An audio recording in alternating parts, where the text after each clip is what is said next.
In 1989, a meticulously orchestrated real estate scheme vanished with $2.3 million in investor funds, leaving behind nothing but forged documents and shattered dreams. No arrests, no convictions, no recovery. The case went dormant, buried under decades of paperwork and bureaucratic silence. But in 2023, a routine property tax audit in Orange County triggered an automated system error that would crack open a trail concealed for over 3 decades. What began as a simple database glitch became the key to unraveling one of California's most sophisticated real estate frauds. On the morning of March 15, 1989, at a modest real estate office in Newport Beach, California, investors gathered for what they believed would be the closing of a lucrative commercial property deal. The building, a 3-story office complex on Bristol Street, had been marketed as a prime investment opportunity with guaranteed returns and triple-net lease agreements already in place. The presentation materials were professional, the documentation appeared legitimate, and the projected yields were attractive but not unrealistic. Everything about the transaction felt routine and above board. The investment group consisted of 12 individuals, mostly retirees and small business owners seeking stable returns on their savings. They had been courted over several months through carefully crafted marketing materials and personal meetings with the project's lead coordinator. Each investor had committed amounts ranging from $75,000 to $350,000, with the total pool reaching $2.3 million. The money was intended to purchase the building outright, with investors receiving proportional ownership stakes and monthly rental income from existing tenants. Before we dive deeper, let us know in the comments where you're watching from. We'd love to hear from you. And don't forget to hit that subscribe button so you never miss any of our upcoming videos. The closing took place in a conference room lined with mahogany paneling and leather-bound law books. Present were the investors, their financial advisor Marcus Chen, and the property coordinator David Reeves, who had orchestrated the entire arrangement.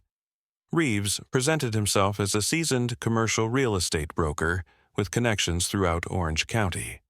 His business cards listed an established firm, his references checked out, and his knowledge of local market conditions appeared extensive.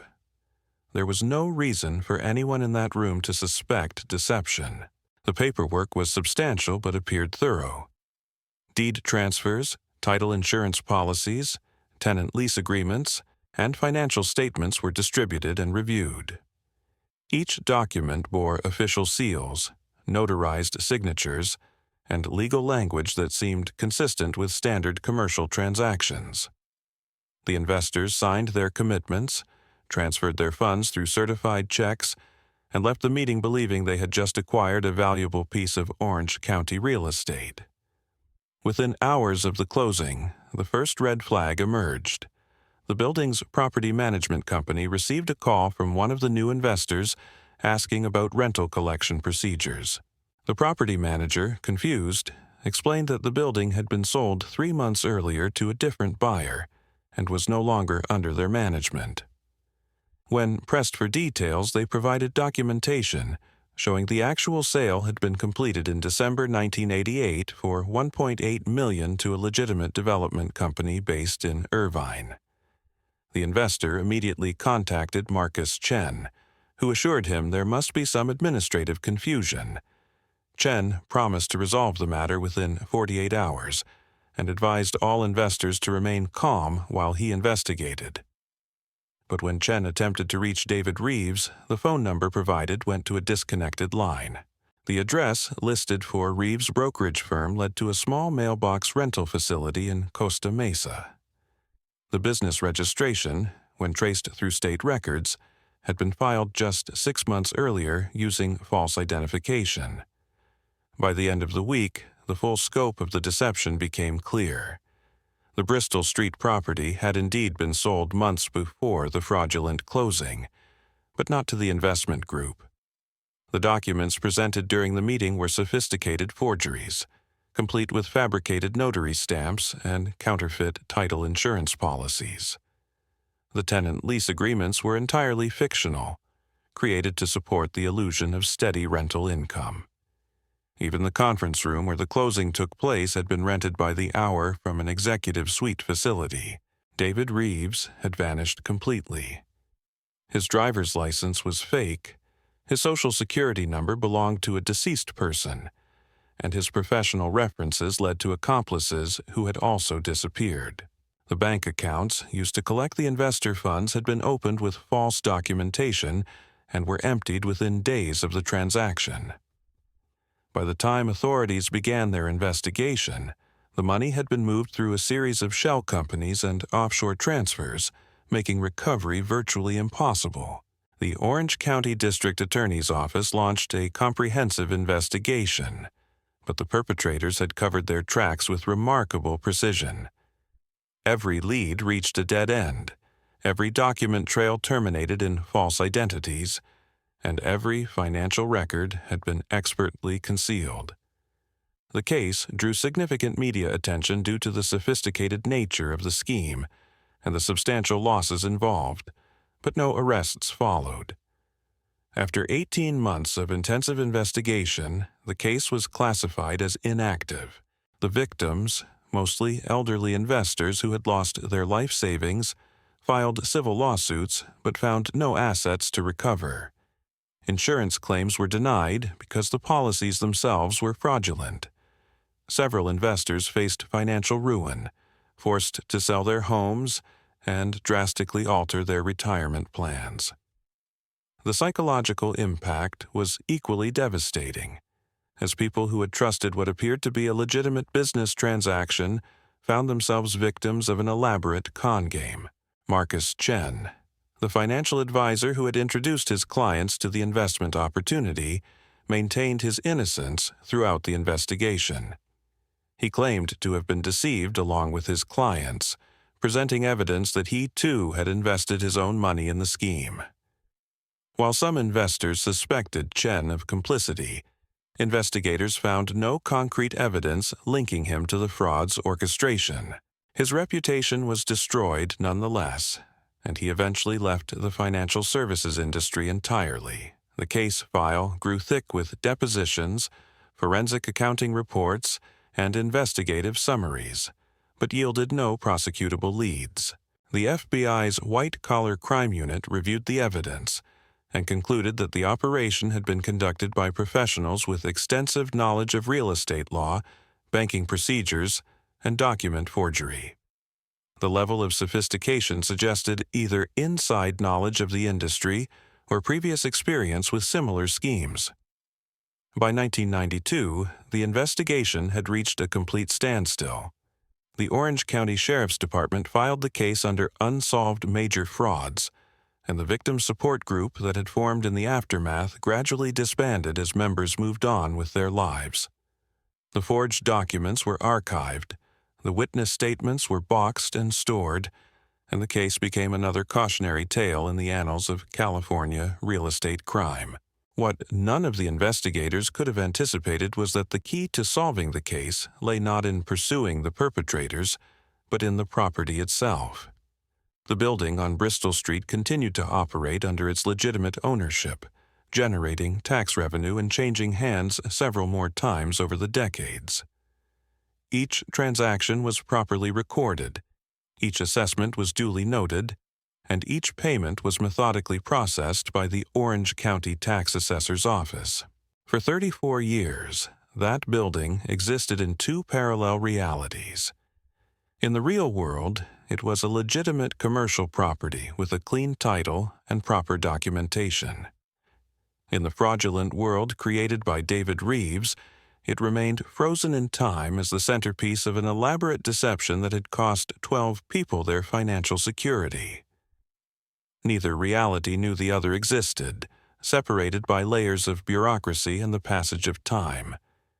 The convergence of these two realities would come not through detective work or witness testimony, but through the mundane process of municipal record-keeping and the relentless march of technology. Sometimes, the most complex crimes are solved not by brilliant deduction, but by the simple fact that lies, no matter how carefully constructed, eventually collide with the truth. The Orange County Tax Assessor's Office had operated the same way for decades. Property records were maintained in filing cabinets, assessments were calculated by hand, and ownership transfers were documented on carbon paper forms that yellowed with age. But by 2020, mounting pressure to modernize government operations had finally reached the assessor's office. A comprehensive digitization project was launched to convert millions of paper records into searchable electronic databases. The process was methodical but imperfect. Clerks scanned documents in batches. Optical character recognition software attempted to read faded typewritten text, and quality control teams spot-checked the results for accuracy. Most records transferred smoothly from paper to pixels, but the system struggled with inconsistencies, duplicate entries, and documents that had been misfiled over the years. When conflicts arose, the software flagged them for manual review.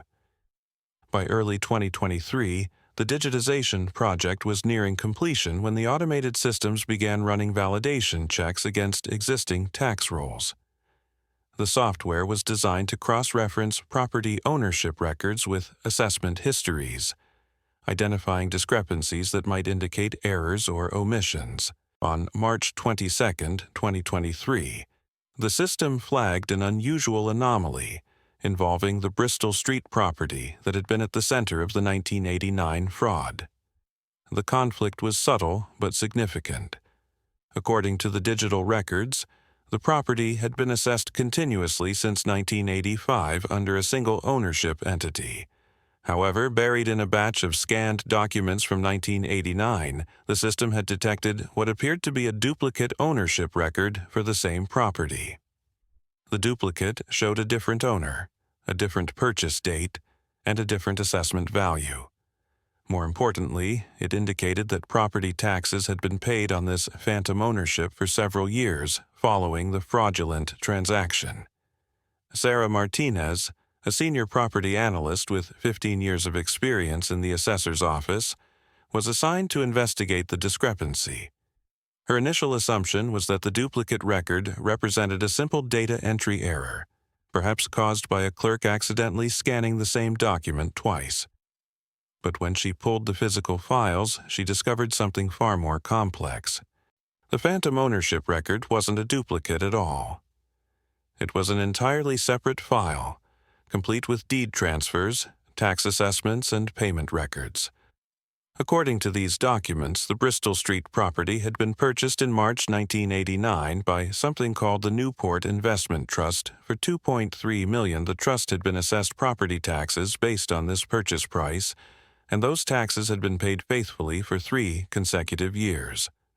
Martinez cross-referenced the trust's information with county business registrations and found that Newport Investment Trust had been established in February 1989, just weeks before the property purchase. The trust's registered agent was listed as Marcus Chen, the same financial advisor who had been investigated in connection with the original fraud. The trust's address corresponded to Chen's former office in Newport Beach.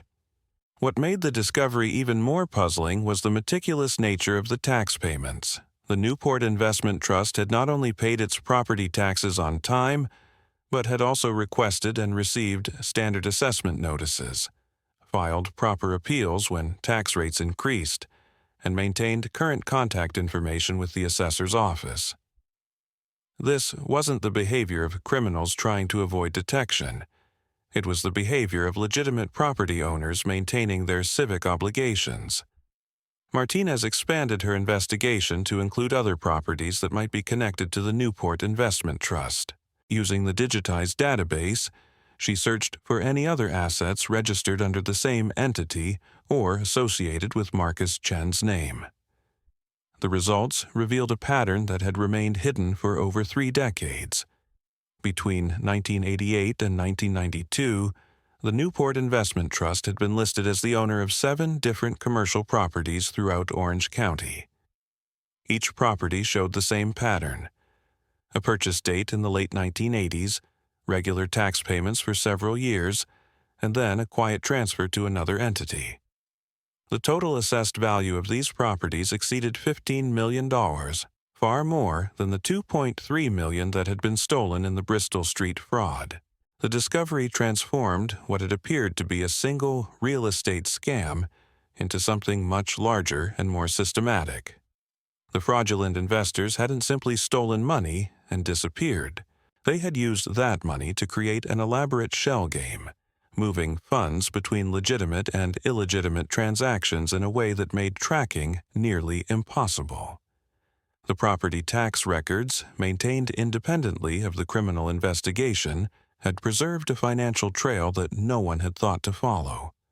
Martinez documented her findings in a detailed report that was forwarded to the Orange County District Attorney's Office.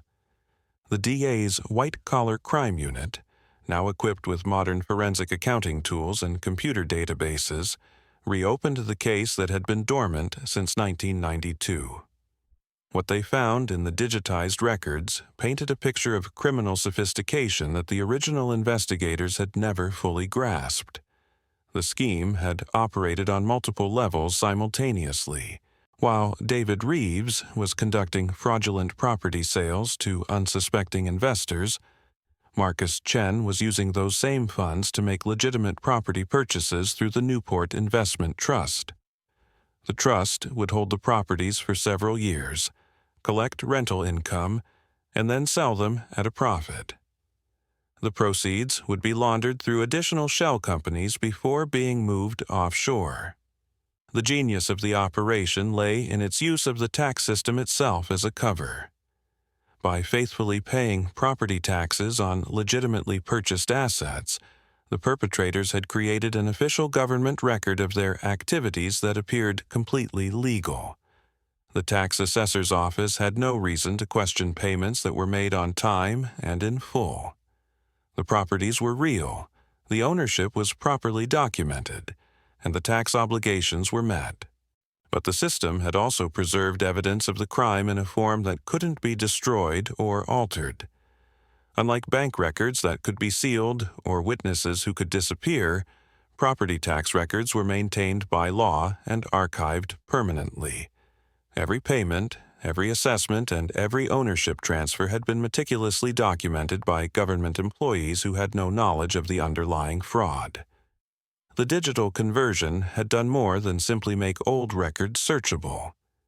It had created connections between seemingly unrelated transactions, revealed patterns that had been invisible when records were stored in separate filing cabinets, and provided investigators with a comprehensive view of the criminal enterprise for the first time. The same technology that had been designed to improve government efficiency had accidentally solved a 34-year-old crime. As the investigation gained momentum, prosecutors realized they faced a unique challenge. Most of the statute of limitations periods had long since expired, making traditional criminal charges impossible to pursue. However, the ongoing nature of the money laundering and the use of fraudulent trusts to evade taxes created potential federal violations that might still be prosecutable. More importantly, the discovery of the hidden assets opened the possibility of recovering funds for the original victims, many of whom were still alive and struggling with the financial consequences of the fraud. The case was no longer just about solving a cold crime. It had become a race against time to trace assets, identify current ownership, and build a legal framework for recovery before the evidence could be concealed or destroyed once again. The investigation that had begun with a simple database error now required a level of forensic accounting that the original 1989 team could never have imagined. Detective Lisa Hawkins, a financial crimes specialist with the Orange County Sheriff's Department, was assigned to work alongside federal investigators from the FBI's Economic Crimes Unit. Their task was to trace 34 years of financial movements through a maze of shell companies, trust accounts, and legitimate business transactions that had been deliberately intertwined to obscure the original theft. The Newport Investment Trust had operated with remarkable sophistication. Rather than simply stealing money and fleeing, The perpetrators had created what amounted to a parallel real estate empire built on fraudulent foundations, but maintained through legitimate channels. Each property acquired by the trust had been carefully selected for its income-generating potential and resale value.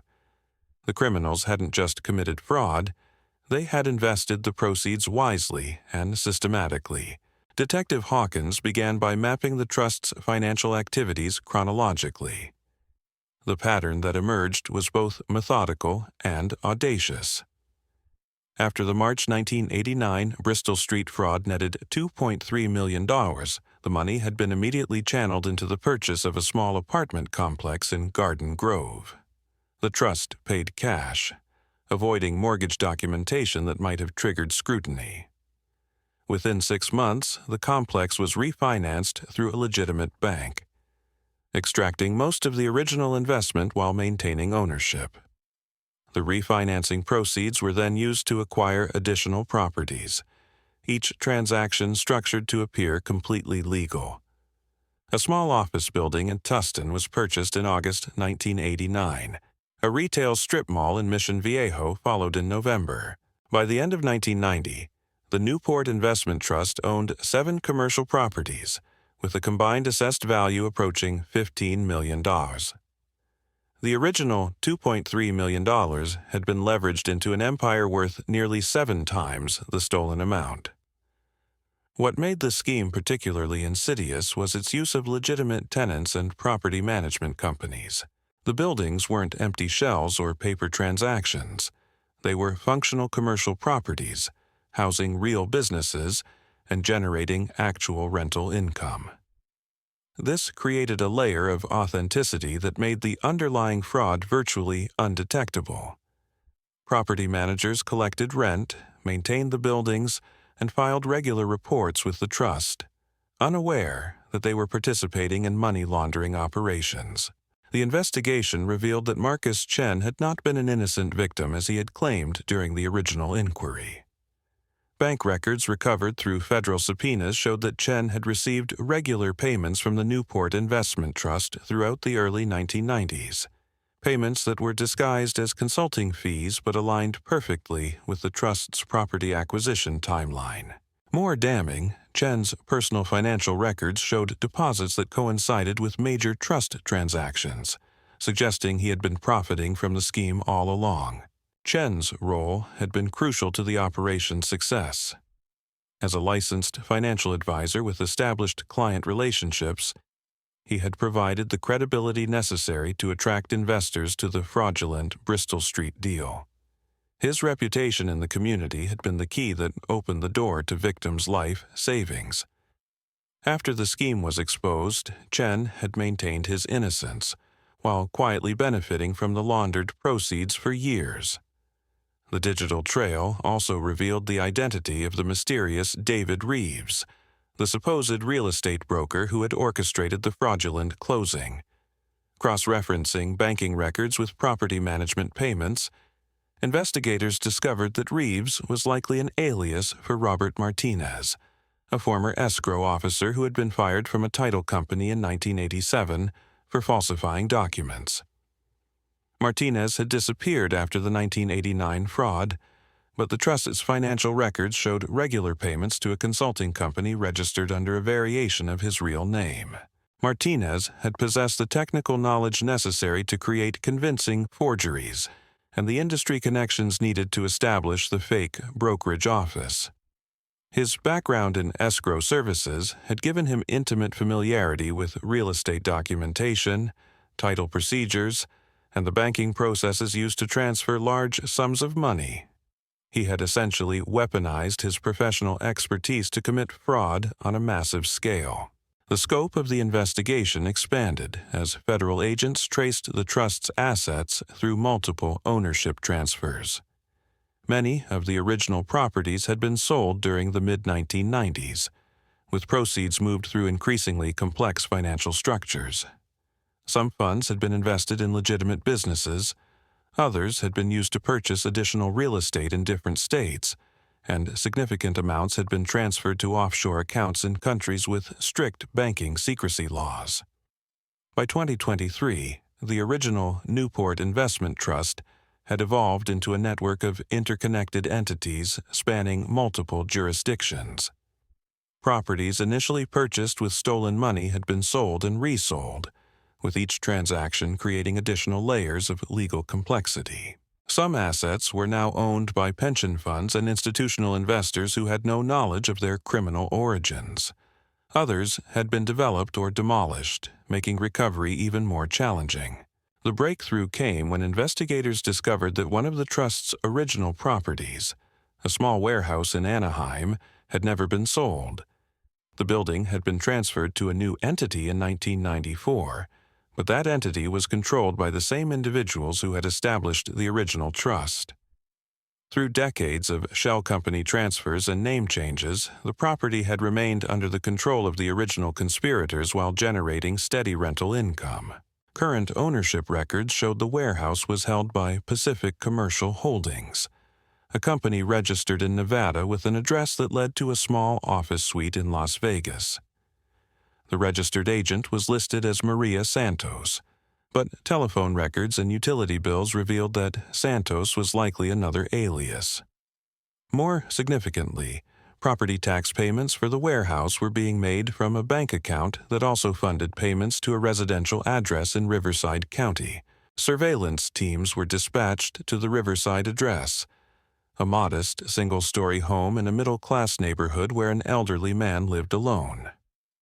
The man, who appeared to be in his 70s, matched the general description of Robert Martinez from decades-old witness statements. His driver's license was issued under the name Roberto Santos, but facial recognition software indicated a high probability match with Martinez's 1980s DMV photos. The decision to approach Santos required careful coordination between local, state, and federal authorities. The statute of limitations had expired on most potential charges related to the original fraud, but the ongoing money laundering and tax evasion could still be prosecuted. More importantly, Santos represented the investigation's best chance to locate hidden assets and provide recovery for the victims who had lost their life savings 34 years earlier. On a quiet Tuesday morning in September 2023, federal agents arrived at the Riverside address with search warrants and arrest authorization. The man who answered the door appeared frail and confused, claiming to be Roberto Santos and denying any knowledge of real estate fraud or the Newport Investment Trust. However, a search of the residence revealed extensive documentation linking him to the criminal enterprise that had operated for over 3 decades. Hidden in a bedroom closet were financial records dating back to the 1980s, including bank statements for accounts used to launder the stolen funds. A safety deposit box key led investigators to additional documentation and nearly $400,000 in cash and precious metals. Most significantly, they discovered a detailed ledger that tracked the movement of money through various shell companies and offshore accounts, providing a roadmap to assets that had been hidden for decades. The arrest of Roberto Santos, the man who had operated under multiple aliases including David Reeves, marked the first tangible progress in the case since 1989. But his capture was only the beginning of a complex legal process that would determine whether justice could still be served after more than 3 decades, and whether the victims of the original fraud might finally see some measure of recovery. As news of the arrest spread through Orange County's legal and real estate communities, it became clear that the implications extended far beyond a single cold case. The investigation had revealed fundamental vulnerabilities in the systems designed to prevent financial fraud, vulnerabilities that had allowed sophisticated criminals to operate undetected for decades while building legitimate business empires on stolen foundations. The case had also demonstrated the unexpected power of government record-keeping systems. The same bureaucratic processes that were often criticized for inefficiency had preserved evidence that no amount of criminal sophistication could erase. Property tax records, maintained independently of criminal investigations and immune to witness intimidation or document destruction, had provided the key to unlocking a mystery that had frustrated investigators for over 30 years. The arrest of Roberto Santos sent shockwaves through the community of victims who had never given up hope for justice. Patricia Williams, now 84 years old, had lost $180,000 in the original fraud, money she had intended to leave to her grandchildren. When investigators contacted her about the breakthrough, she could barely speak through her tears. For over 3 decades, she had carried the weight of that loss, wondering if she had been foolish to trust what seemed like a legitimate investment opportunity. Williams wasn't alone in her reaction.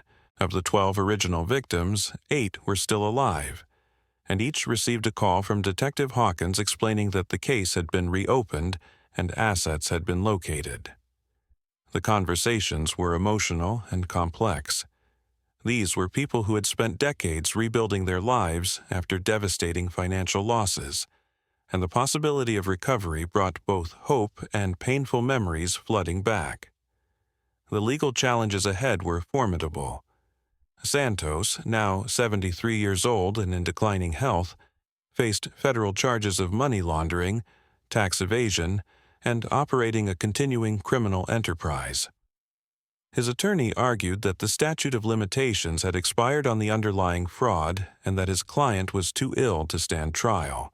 The prosecution countered that the ongoing nature of the money laundering and the active concealment of assets constituted crimes that were still within the statutory time limits. Meanwhile, federal agents worked to trace the full extent of the hidden empire.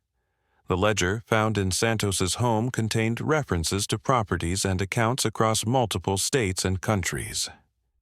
Each entry required painstaking verification and legal analysis to determine current ownership and the possibility of asset recovery.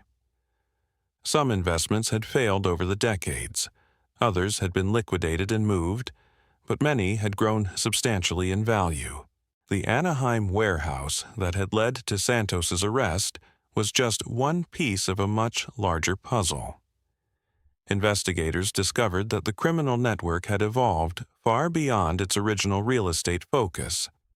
Funds had been invested in technology companies during the dot-com boom, precious metals during economic uncertainty, and even cryptocurrency in recent years. What had begun as a $2.3 million theft had grown into assets worth potentially tens of millions of dollars. Marcus Chen, the financial advisor who had introduced his clients to the fraudulent investment, had died in 2019, taking his secrets with him. However, his estate records revealed a comfortable retirement, funded by investments that prosecutors now suspected were connected to the laundered proceeds. Chen's widow, contacted by investigators, claimed to have no knowledge of her late husband's involvement in any fraud, but financial records suggested she had been living off the proceeds for decades. The complexity of the asset recovery process became apparent as federal prosecutors attempted to unravel 34 years of financial movements. Properties that had been purchased with stolen funds had been sold and resold multiple times, often to innocent third parties who had no knowledge of their criminal origins. Legal precedent for seizing assets that had passed through so many legitimate transactions was limited and contentious. Some victims questioned whether the prolonged legal battle would be worth the emotional toll.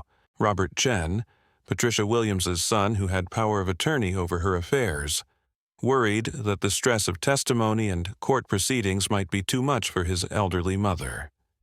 Others, however, were determined to see the case through to its conclusion, viewing it as their last chance for both financial recovery and emotional closure.